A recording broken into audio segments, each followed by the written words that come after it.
ही आपको बता दूं कि वैसे तो श्राद्ध से जुड़ी सारी क्रियाएं लोग घरों में ही कर लेते हैं, लेकिन शास्त्रों में ऐसे भी तीर्थ स्थलों का उल्लेख मिलता है जहां श्राद्ध कर्म या पिंडदान करने से व्यक्ति को विशेष सिद्धियों की प्राप्ति होती है और उसके सारे मनोरथ पूरे होते हैं। इस कड़ी में हम सबसे पहले बात करेंगे बोध गया की। देखो, आप इस कोरोना के टाइम में सब जगह जा नहीं सकते, हम पहले भी कराते रहे और इस बार हम विशेष रूप से ध्यान रख रहे हैं कि रोज आपको एक एक जगह का हम दर्शन करा दें। तो अभी हम जिस गया की बात करने जा रहे हैं, गया जाने की इच्छा तो सबकी होती है, तो आप अपने सामने थाली रख के बैठो, आप अपने चित्त में उस गया को ले आओ और दोपहर में जब पिंडदान करिएगा तो आप कर लीजिएगा। अभी मानसिक रूप से बोध गया में आप जल दीजिए अपने पूर्वजों को। आज हम सबकी बात करते हैं, सबसे पहले बोध गया की। बिहार राज्य में फल्गु नदी के किनारे मगध क्षेत्र में स्थित यह सबसे प्राचीन और पवित्र तीर्थ स्थलों में से एक।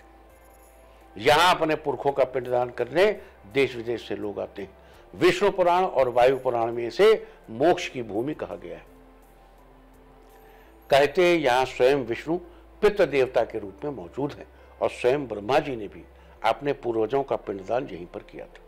त्रेता युग में भगवान श्री राम ने भी अपने पिता का पिंडदान यहीं पर किया था।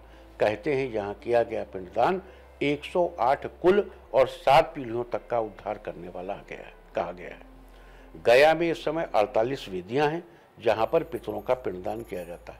यहीं पर एक जगह है अक्षयवट, जहां पितरों के निमित्त दान करने की परंपरा है। कहते हैं यहाँ किया गया दान अक्षय हो जाता है। और अब बात काशी की। पितरों को प्रेत बाधाओं से मुक्ति दिलाने के लिए काशी में श्राद्ध व पिंडदान किया जाता है।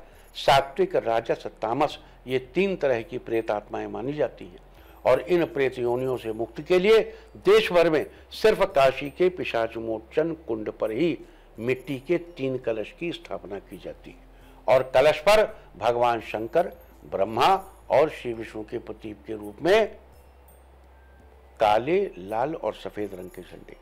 भगवान शंकर, पितामह ब्रह्मा और श्री विष्णु, काले, लाल और सफेद। इसके बाद श्राद्ध कार्य किया जाता है। यहाँ श्राद्ध कार्य करने से पितरों को मोक्ष की प्राप्ति होती है। काशी को मोक्ष की नगरी के नाम से भी जाना जाता है। काशी में श्राद्ध करने से हमेशा घर में खुशियों का आगमन होता है। और अब बातचीत हरिद्वार में पिंडदान के महत्व की। हरिद्वार में देखो यहाँ एक शब्द है, हरिद्वार है कि हरिद्वार, ये इसको हरिहर द्वार समझो।